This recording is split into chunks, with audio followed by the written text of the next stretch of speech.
جس کی بنیاد کے اوپر اس ماحول کو جس میں لا اینڈ آرڈر کی صورتحال پیدا نہ ہو کنٹرول کرنا ہوتا ہے. تو میرا اندازہ ہے کہ میری کوئی براہ راست ان لوگوں سے جنہوں نے ان پارلیمنٹیرینز کو معزز صاحبان کو اریسٹ کیا اور بعد میں رہا کیا کو میری ان میں سے کسی سے بات نہیں ہوئی، لیکن میرا خدشہ ہے کہ کوئی ایسی انفارمیشن ان کے پاس ہوگی. اچھا رانا صاحب یہ بتائیے گا، یہ جو کفن پوش آخری کال کی بات کر رہی ہے پاکستان تحریک انصاف، اور وہ یہ کہہ رہے ہیں کہ اب ہمارے جنازے پڑھا دیے جائیں، ہم واپس نہیں آئیں گے، جو ہے مطلب اس طرح کی باتیں تحریک انصاف کے اینڈ سے ہو رہی ہیں. پہلے بھی انہوں نے جب کہا کہ ہم ڈی چوک پہنچیں گے، حکومت نے کافی ریزسٹ کیا، پاکستان تحریک انصاف کے ہزاروں کارکنان ڈی چوک پہنچے، گو کے علی امین گنڈا پور بعد میں مارگلا کی پہاڑیاں چڑھ گئے اور کافی اضلاع کراس کرتے ہوئے پشاور پہنچ گئے. وہ بہرحال ایک الگ بحث ہے، لیکن اب جو ان کی یہ کال ہے اس کو کاؤنٹر کرنے کے لیے حکومت نے کوئی اسٹریٹجی بنائی ہے؟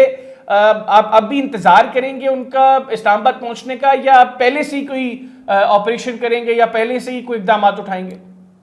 نہیں دیکھیں، آپ مجھے بتائیں کہ کوئی حکومت یا کوئی لا انفورسنگ ایجنسی کیا ایسے بندے کا انتظار کرے گی جو یہ کہے گا کہ میں کفن باندھ کے آ رہا ہوں یا مرنے کے لیے یا مارنے کے لیے؟ تو کیا پھر اسے اس کا انتظار کیا جائے گا کہ وہ پہنچ جائے اور جا کے آگے مارے یا مر جائے، یا اسے جہاں سے وہ چلے وہیں پہ اس کو جو ہے وہ روکنا چاہیے؟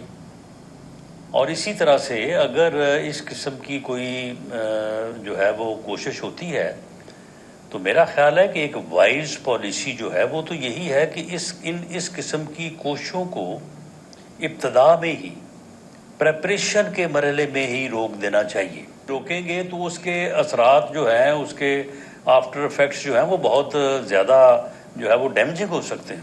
رانا صاحب ہم نے دیکھا آپ جب وزیر داخلہ تھے، اکبر ناصر صاحب آئی جی اسلام آباد تھے، بار بار احتجاج ہوئے، آپ لوگوں نے ان کو روکا بھی، لیکن اس کے بعد ہم نے یہ بھی دیکھا کہ وہ لوگ ڈی چوک پہنچے. اب آپ یہ بات کر رہے ہیں کہ جہاں سے وہ شروع ہوں وہاں سے ان کو روکا جائے. وہ پشاور سے ظاہری سی بات ہے اس کا آغاز کریں گے، خیبر پختونخوا میں ان کی حکومت ہے، وہ وہاں پر اپنی حکومت کی بھرپور سپورٹ کے ساتھ نکلتے ہیں.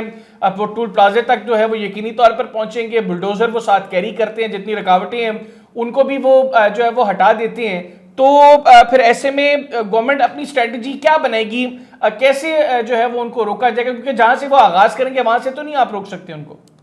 وہ اسٹریٹجی آن ایئر تو خیر ڈسکس نہیں کی جا سکتی، لیکن بہرحال جو بھی اسٹریٹجی ان چیزوں کو روکنے کے لیے بنائی جائے، جتنی ابتدا میں آپ یہ دیکھیں نا، یہ فتنہ ہے، جس طرح سے خارجی فتنہ ہے یہ بھی اندرونی فتنہ ہے، اور پی ٹی آئی اس میں جو ہے وہ پیش ہے، وہاں پہ ٹی ٹی پی ہے.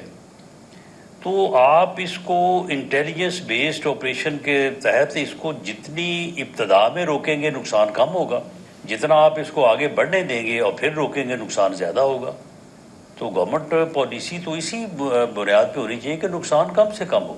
جب انہوں نے اپنا ارادہ واضح کر دیا ہے کہ جی ہم یہ کرنے آ رہے ہیں یا یہ کرنے کا ارادہ رکھتے ہیں، اب اس کے بعد پھر یعنی کوئی شک و شبے والی بات تو نہیں ہے.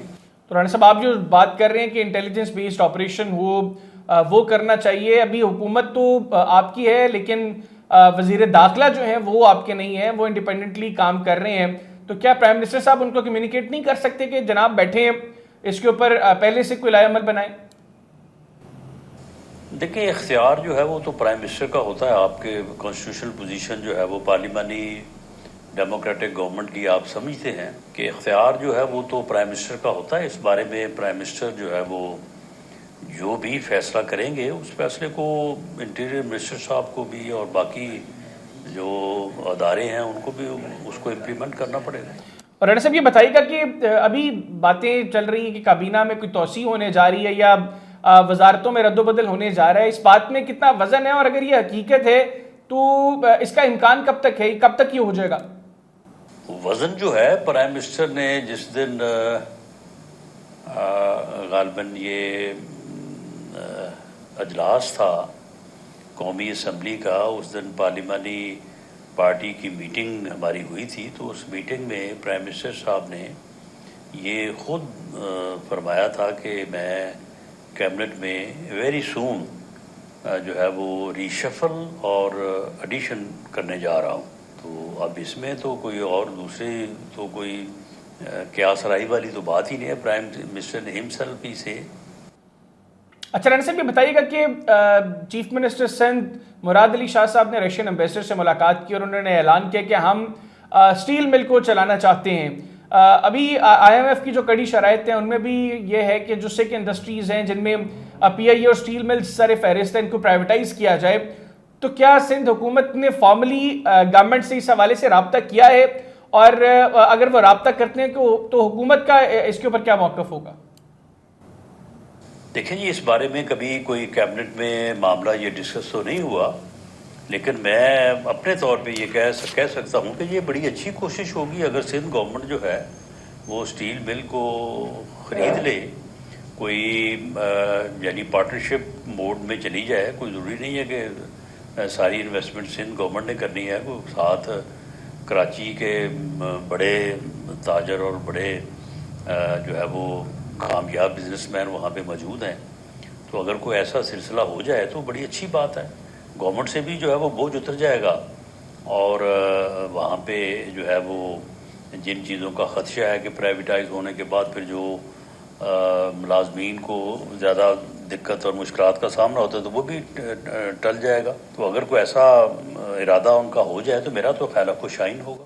اچھا رانا صاحب یہ بھی بتائیے گا کہ آپ کی جب حکومت آئی اس وقت سب سے بڑا چیلنج یقینی طور پر معیشت تھا اور کہا یہ جا رہا تھا کہ حکومت معاشی دلدل میں اس قدر پھنس جائے گی کہ ان کے لیے سنبھلنا مشکل ہوگا. ابھی ہم دیکھ رہے ہیں کہ شہباز شریف صاحب اس حوالے سے کافی اسٹرانگ پرائم منسٹر ثابت ہوئے. انہوں نے ملک میں جو ایک معاشی عدم استحکام تھا اس کو تھوڑا سا بہتر کیا. ملک اب معاشی استحکام کی جانب گامزن ہے. آئی ایم ایف کے ساتھ معاملات طے ہو گئے, دوست ممالک کے ساتھ معاملات طے ہو رہے ہیں. ابھی شہباز شریف صاحب سعودی عرب کا بھی ایک دورہ کر کے آئے, 26ویں یعنی ترمیم بھی منظور ہو گئی. تو کیا اب اس بات کا امکان ہے کہ شہباز شریف صاحب سٹیپ ڈاؤن کر جائیں اور نواز شریف صاحب کو کہیں کہ آئیں جناب آپ سنبھالیں وزارت عظمیٰ کا قلمدان, آپ ہی ہمارے وزیر اعظم ہیں, یا آپ کے نزدیک شہباز شریف صاحب بھی کنٹینیو کریں گے؟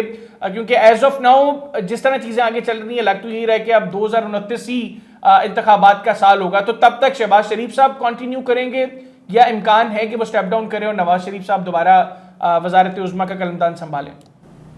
دیکھیں جہاں تک تو پی ایم ایل اینڈ کا تعلق ہے تو میاں شہباز شریف صاحب ہی کنٹینیو کریں گے.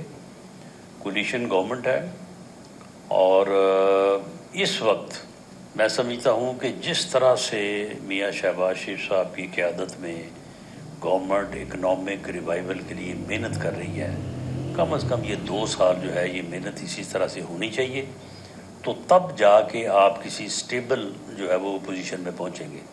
ابھی آپ یہ مت سمجھیں کہ آپ کوئی اسٹیبل پوزیشن میں جو ہے وہ آ چکے ہیں. ابھی یہ ضرور ہے کہ آپ ڈیفالٹ سے بچ گئے ہیں, جو نیچے کی طرف جو ہے وہ جو سلائڈنگ ہو رہی تھی وہ رک گئی ہے اور اب آپ اٹھ کے بیٹھ گئے ہیں, لیکن ابھی کھڑے ہونا اور چلنا جو ہے وہ باقی ہے.